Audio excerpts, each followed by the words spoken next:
السلام عليكم ورحمة الله وبركاته. ازيكم حبايب قلبي، عاملين ايه؟ كل سنة وانتم طيبين. النهاردة كده ده معانا تاني فيديو ان شاء الله لعمال الكحك. الطريقة بتاعته سهلة جدا وبسيطة جدا، برضو هبسطها لكم. مش هتصعب على ست البيت حاجة يعني. بصي بقى اوريهولك هو طالع دايب ازاي. بصي بقى مش مستحمل كده، شايفه؟ وطعمه جميل بقى، ومش عايزه اقول لكم بقى والله يا جماعه، وسويته في الفرن بتاع البيت. يعني انا ما سويتوش في الفرن بتاع بره ولا اي حاجه، لا سويته في الفرن بتاع البوتاجاز بتاعي عادي. هوريكي بقى ازاي تظبطي درجه الحراره بتاعته، وكل حاجه هنقولها ان شاء الله مع بعضينا في قلب الفيديو. يلا كده بس نسمي بسم الله الرحمن الرحيم ونصلي على الرسول، ونشوف المقادير بتاعتنا ايه النهارده. اول حاجه كده يا جماعه، معايا 2 كيلو من الدقيق، ومعايا كيلو 100 جرام من السمنه، ومعايا سمسم، ومعايا خميره، ومعايا رشه ملح، ومعايا رشه بيكنج باودر، ومعايا ملبن، ومعايا ايه، عجوه. اول حاجه كده انا عملت الكحك ده بتاعي على البارد، ماشي؟ بس الخطوه ايه اللي هي بتاعت المقادير اصلا ما جاتلكوش، لان كنت فاكره ان التليفون بيصور والتليفون ما طلعش بيصور. ما علينا، يلا. اول حاجه كده انا خلطت الدقيق بتاعي كويس، وبعد كده ايه، السمنه بتاعتي انا كنت مسيحاها، ماشي؟ كنت مسيحاها كده شويه يعني على البارد يعني. وبعد كده ايه، قبل ما احط اي حاجه نزلت بالسمسم بتاعي على الدقيق. وبعد كده انا كنت مدياله اصلا تحميصه السمسم بتاعي، فنزلت ايه بيه بعد ما اديت له كده تحميصه صغيره، نزلت بيه ايه على الدقيق. وبعد كده نزلت بقى ايه، بريحه الكحك ورشه الملح ورشه صغيره من البيكنج باودر، ماشي؟ خلاص قلبتهم كلهم في بعضهم، وبعد كده جبت السمنه بتاعتي نزلت بيها على الدقيق. قبل الخطوه اللي انتوا شايفينها ديت نزلت بيها على الدقيق، وقعدت بقى ايه ابس يا جماعه. فضلت ابس كده في الدقيق بتاعي شويه، فضلت ابس فيهم كده شويه كتار، ايه محترمين يعني، لغايه ما ايه ما احس ان الدقيق بتاعي شرب السمنه كلها. بعد كده اصلا قبل الخطوه ايه بتاعت البس دي، انا كنت جايبه بقى الخميره بتاعتي ربيتها كويس جدا في حبه لبن دافين او في حبه ميه زي ما انتم عايزين كده، بس وسبتها ايه لغايه ما اتفعلت معايا. وبعد كده نزلت بيها ايه بعد ما خلصت بس بقى، عشان فضلت ابس شويه حلوين كده، نزلت بيها بقى ايه على الايه، على العجينه بتاعتي. يا دوبك برضو ايه عجنتها، وبعد كده ايه بقيت انزل باللبن شويه شويه لغايه ما ايه ما العجينه بتاعتي تلم معايا، واحس كده ان انا زي ما كورتها كده قدامكم وانتوا شفتوا ان العجينه بتاعتي مش مشققه. طب لو العجينه بقى مثلا فضلت مشققه معايا يعني، انزل بيها برضو بسنه لبن برضو تاني صغيره، بس لغايه ما افضل ايه برضو اكور فيها برضو كده على ايديا برضو، وايه وابططها كده، واحس ان العجينه بتاعتي مش مشققه من الجناب. طالما مش مشققه معاكي يبقى كده ايه، العجينه ما شاء الله عليها كده ايه بقت حلوه، ماشي؟ خلاص على كده هسيبها بقى ترتاح شويه كده، بتاع مثلا 10 دقايق ولا حاجه، او ربع ساعه مثلا ولا حاجه. وبعد كده ايه ابدا بقى ان انا ايه، اشكل فيها زي ما انتم شايفين كده، بدات اشكل فيها. معايا انا بقى هنا عجوه، ومعايا ايه ملبن. العجوه بقى انا عاملاها ازاي، مكوراها ازاي كده وعاملاها ازاي، جايبه بقى حته سمنه مثلا سيحتها كده ورحت نزلت فيها بالعجوه، هرستها كده او دعكتها مثلا بالمعلقه، وبعد كده ايه بدات اكور فيها زي ما انتم شايفين كده كور صغيره. طب انت حطيتي ليه برضو سمنه برضو في العجوه؟ عشان ايه العجوه تفضل طريه كده في قلب العجين معاكي بعد ما الكحكايه تستوي وتبقى طعمها حلو. نفس النظام برضو الملبن، عشان الملبن ما يشدش معاكي برضو ولا تحسي ان هو نشف معاكي في قلب العجين من جوه. حطي له برضو حته سمنه كده برضو، وهرسيه بيها او ادعكي بيها كده. وبعد كده ايه كوريه نفس النظام برضو بتاع الايه، بتاع العجوه، ونركنه على جنب.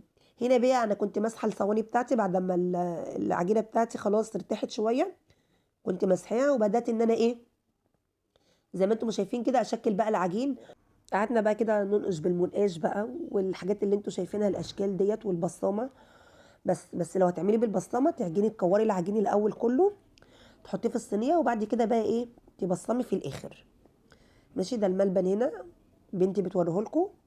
مش عايزه اقول لكم بقى كان يوم جميل ازاي، وكان ريحه الكحك كانت ماليه البيت ازاي، وكان ما شاء الله والله العظيم. ان دي بقى صاحبتي اللي بتوريه لكم، انا قاعده جنبها بس قاعده ورا الكاميرا كده بقى هي بتكلمني. عايزه اقول لكم بقى العيال كانوا فرحانين بقى ان احنا بقى بنعمل الكحك في البيت. على فكره الدقيق دوت بتاعي انا شارياه سايب من عند العطار عادي. السمنه بتاعتي ديت سمنه كريستال، بطعم وريحه الزبده الصفراء. اهم حاجه في الكحك يا جماعه وانتوا بتعملوه، اهم حاجه السمنه، ريحتها وطعمها. بس مش هتفرق ايه اي نوع سمنه، بس اهم حاجه ان انت ايه تكوني واثقه من ريحتها ومن طعمها. بس وزي ما قلت لكم برضو الدقيق بتاعي ده سايب. انا ما اشترطتش ان انا جبت دقيق مثلا ولا حاجه غالي او اي حاجه، لا انا شاريه سايب عادي من عند العطار عادي. انا حطيت هنا على ال2 كيلو من الكحك، ال2 كيلو من الدقيق، حطيت عليهم كيلو و100 جرام من السمنه. عادي انت لو عايزه الكحك بتاعك مثلا دايب شويه، لو هتعملي مثلا كيلو ولا حاجه ممكن تحطي 600 جرام من السمنه. عامه مقادير ال2 كيلو ومقادير الكيلو كحك برضو انا هكتبهم لكم في صندوق في الوصف. ماشي، هكتب لكم المقادير بتاعت الكيلو والمقادير بتاعت ال2 كيلو دوت ودوت، هكتبهم لكم في صندوق الوصف. طب انت بقى لو عندك مثلا عجان ولا حاجه، هتعجني عادي في العجان عادي، الخطوات اللي انا قلت عليها دي كلها هتعجنيها في العجان عادي. وهتيجي عند حته البس بقى، ان انت تبسي مثلا الدقيق بايدك كده، هو تطلعيه من العجان، وبعد كده تبسي في ايدك كده شويه حلوين، لان طبعا العجان مش هيبسهولك. تبسي في ايدك كده شويه حلوين، وبعد كده ترجعيه العجان تاني، تبداي برضو تحطي فيها الخطوات اللي هي التانية. عايزه برضو تعجني بلبن تعجني، عايزه تعجني بميه تعجني، ما شرطش ان انت تعجني بميه او ما شرطش ان انت تعجني بلبن، الاتنين برضو هيدوكي نفس النتيجه. انا كان نفسي والله اجيب لكم الخطوات اللي هي ديت من الاول خالص، بس والله التليفون ما طلعش بيصور، يلا الحمد لله. طب التسويه بتاعته ازاي؟ عادي في الفرن عادي، اللي هو بتاعنا العادي بتاع البوتاجاز، على درجه حراريه يا اما 160 يا اما 170 على حسب الفرن بتاعك، واشغله المروحه. وبعد كده ابدا بقى المروحه دي هتوزع له الحراره، توزع التسويه بتاعته كلها، ما تعليش الفرن اكتر من كده عشان ما تحسيش ان هو خد لون معاكي من تحت ومن فوق ومن جوه، تحسي ان هو نايم. وده بقى كان الشكل بقى بتاعنا في الاخر، خرج من الفرن كده وسبته يتهوى شويه على الصينيه براحته. وبعد كده تاني يوم بدات ان انا المه، ان انا فردته اصلا على صينيه كبيره، يعني بدات اطلع من الفرن وافرد على صينيه كبيره. سبته بقى تاني يوم الصبح كده بدات ان انا الم فيه.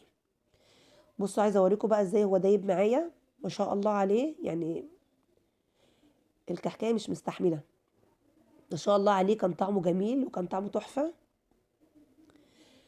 جربوا بس الخطوات بتاعتي ديت، وان شاء الله باذن الله تاخدوا كحك رائع وكحك نجح. حطيت هنا حبه كده وحطيت عليهم حبه سكر عشان العيال كانوا عايزين يدوقوهم، قلت خليهم يدوقوهم بعد الفطار. ولو اول مره بقى بتشوفيني ما تنسينيش باللايك والشير والسبسكرايب عشان يوصلك مني كل جديد. بحبكم في الله، واشوفكم في فيديو جديد، والسلام عليكم ورحمه الله وبركاته. اتفضلوا. يا احنا يا شربات